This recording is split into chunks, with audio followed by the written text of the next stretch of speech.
벤치 신세라 비난받고 여름 이적 시장에서는 방출설까지 나돌았던 한 선수. 그러나 오늘 새벽 그 선수는 자신이 왜 파리 생제르맹에 남아 있어야 하는지, 그리고 왜 자신이 팀의 해결사일 수밖에 없는지를 전 세계 축구 팬들 앞에서 증명해 보였습니다. 유럽 축구 소식을 가장 빠르고 깊이 있게 전하는 채널 37H 한류 익스프레스입니다. 안녕하세요. 풋볼 포레스트입니다.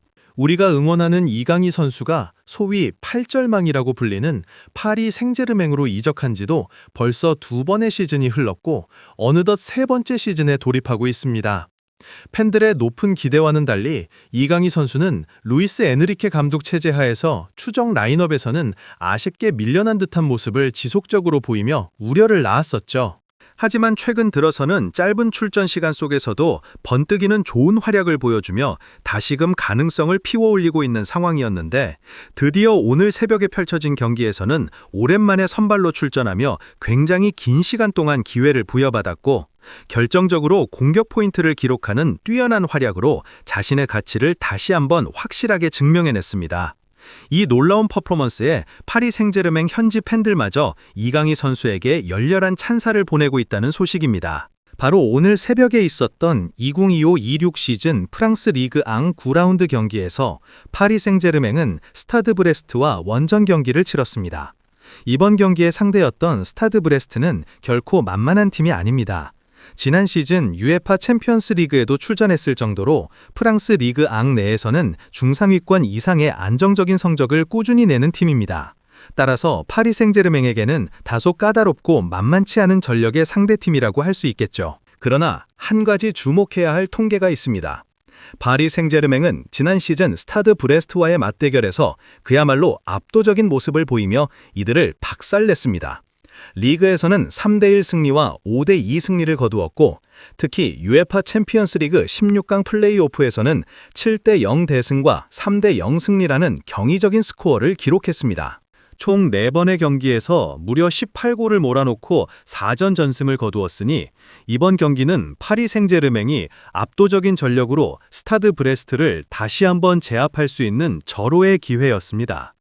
또한 주전 경쟁에서 밀려나 있던 이강인 선수가 자신의 존재감을 확실히 드러내며 공격 포인트를 쌓을 수 있는 가장 이상적인 경기라고도 평가할 수 있었습니다. 이 중요한 일전에서 파리 생제르맹의 루이스 엔리케 감독은 주중에 UEFA 챔피언스 리그 경기가 있었던 점을 고려해 약간의 로테이션을 가동하는 라인업을 꺼내들었습니다.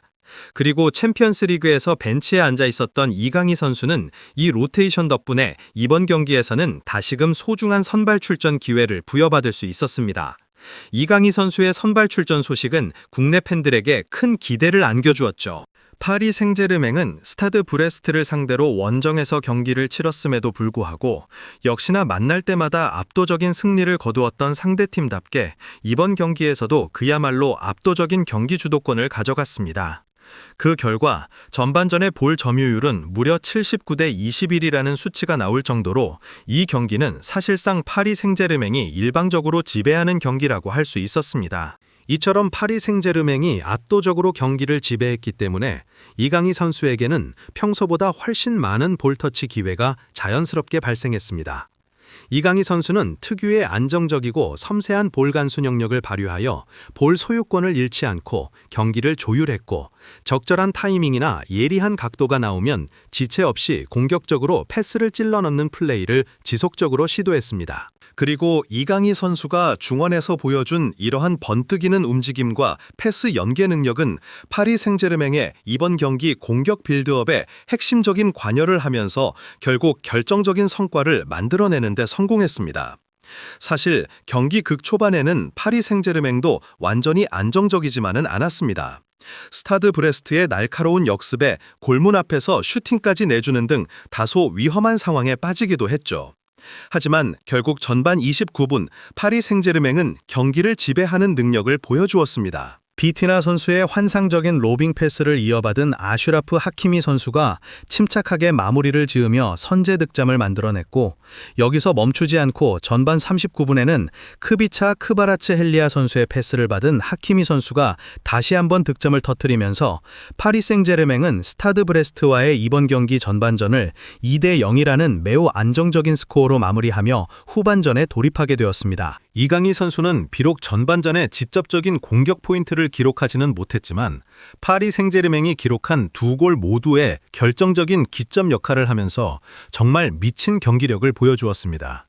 파리 생제르맹의 첫 번째 골 장면을 자세히 살펴보면 상대 수비에 압박이 들어오자 이강인 선수는 순간적인 판단으로 뒤쪽에 노마크 상태로 서 있던 비티나 선수에게 절묘한 힐 패스를 연결했습니다. 덕분에 비티나 선수는 압박이 없는 편안한 상황에서 매우 정확하고 환상적인 로빙 패스를 하키미에게 전달할 수 있었죠.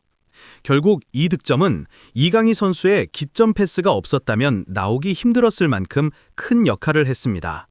그리고 하키미 선수의 두 번째 골 장면에서도 이강인 선수의 패스 능력은 빛을 발했습니다. 이강인 선수는 상대 수비 라인을 완전히 무너뜨리는 예리한 킬 패스를 통해 크바라츠헬리아 선수에게 단독 찬스를 만들어 주었고, 이것이 결국 하키미 선수의 득점으로 이어지면서 이강인 선수는 파리 생제르맹의 두 골 모두의 중요한 기점을 기록하게 되었습니다.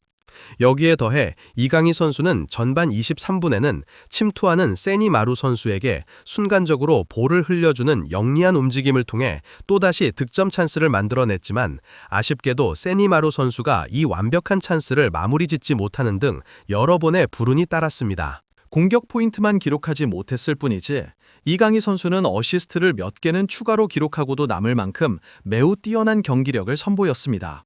사실 이강인 선수는 파리 생제르맹에서 커리어를 시작한 이래 주로 라이트 윙 포지션에 배치되어 측면에서 수비수들을 흔드는 드리블 후 왼발 각도를 만들어 크로스나 패스를 찔러 넣는 다소 한정적인 플레이 패턴을 보여주곤 했습니다.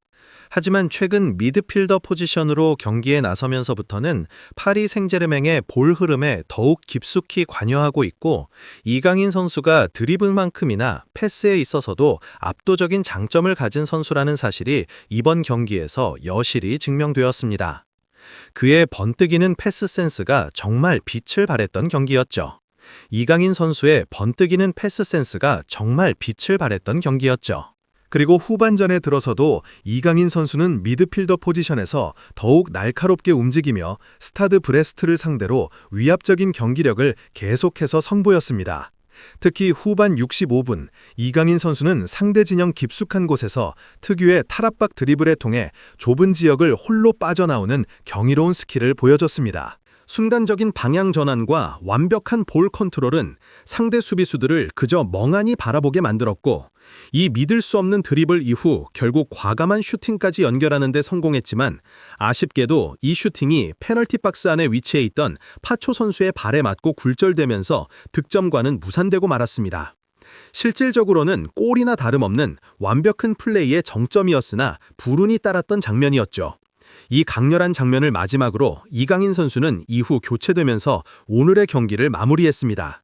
파리 생제르맹은 이후 한 골을 더 추가해 최종 스코어 3대 0이라는 완벽한 완승으로 이번 원정 경기를 끝냈습니다.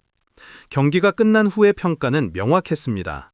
비록 공식적인 공격 포인트, 즉 골이나 어시스트는 기록하지 못했지만 현지 전문가들과 팬들은 입을 모아 이강인 선수의 이번 경기를 최고의 활약이었다고 평가했습니다. 두 골 모두의 결정적인 기점 역할을 수행했으며, 그가 미드필더로 나섰을 때 파리 생제르맹의 공격 빌드업이 얼마나 매끄럽고 창의적으로 변하는지 명확히 증명해냈기 때문입니다.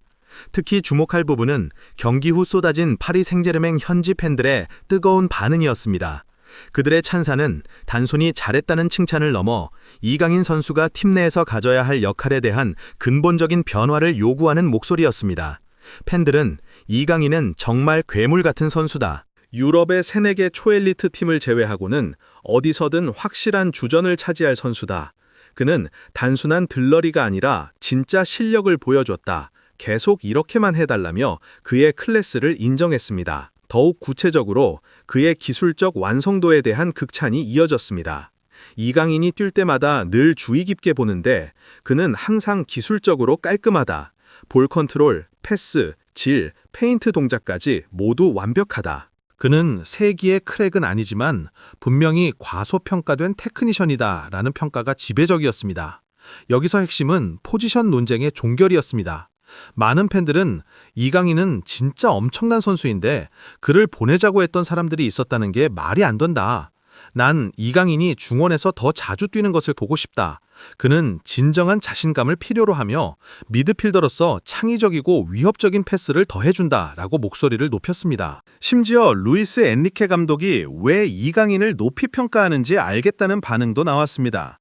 미드필더 이강인이 가져다주는 창의성이 팀 전체의 공격 효율을 극대화한다는 것을 현지 팬들이 직접 확인한 셈입니다. 드리블러로서의 한정된 역할에서 벗어나 경기 전체의 흐름을 지배하고 패스 능력을 폭발시킨 이강인의 모습에 모두가 감탄한 것입니다. 한 팬은 이강인이 균형 감각과 피지컬을 더 향상시키고 있어서 이제 정말 탄탄한 선수다라고 평가했으며 또 다른 팬은 루이스 엔리케 감독이 정말 대단한 팀을 만들었다. 주전이 빠지든 경기가 어렵든 결국 항상 경기를 지배하는데 이강인은 그야말로 하나의 쇼다. 그를 제대로 즐길 수 있는 공격수가 있었더라면 얼마나 좋았을까 아쉽다며 그의 재능이 충분히 활용되지 못하는 현 상황에 안타까움을 드러내기도 했습니다. 사실 이강인 선수는 파리 생제르맹 이적 후 철저하게 벤치 자원으로 분류되거나 제한된 윙어 역할에만 국한되어 왔습니다. 그러나 이번 스타드 브레스트와의 경기에서 파리 생제르맹의 답답했던 공격 흐름을 살려낸 것은 다름 아닌 이강인 선수였으며 그는 자신이 파리 생제르맹 친내에서도 핵심적인 역할을 맡을 자격이 충분하다는 것을 완벽하게 증명했습니다. 이번 경기는 이강인 선수가 단순한 로테이션 자원이 아니라 팀의 창의성을 책임지는 플레이메이커로서의 잠재력을 폭발시킨 분수령이었다고 감히 평가할 수 있겠습니다. 자, 오늘 이강인 선수의 미친 활약상에 대한 분석은 여기까지입니다. 여러분은 이강인 선수의 중앙 미드필더 기용에 대해 어떻게 생각하시나요? 과연 루이스 엔리케 감독은 앞으로도 이강인 선수를 미드필더로 적극 활용할까요? 여러분의 의견을 댓글로 남겨주시면 감사하겠습니다. 오늘 영상이 재미있으셨다면 좋아요와 공유 부탁드리고 계속해서 흥미진진한 축구 소식을 빠르게 접하고 싶으시다면 채널 37 한류 엑스프레스 구독도 잊지 마세요. 저는 다음 영상으로 곧바로 찾아뵙겠습니다. 감사합니다.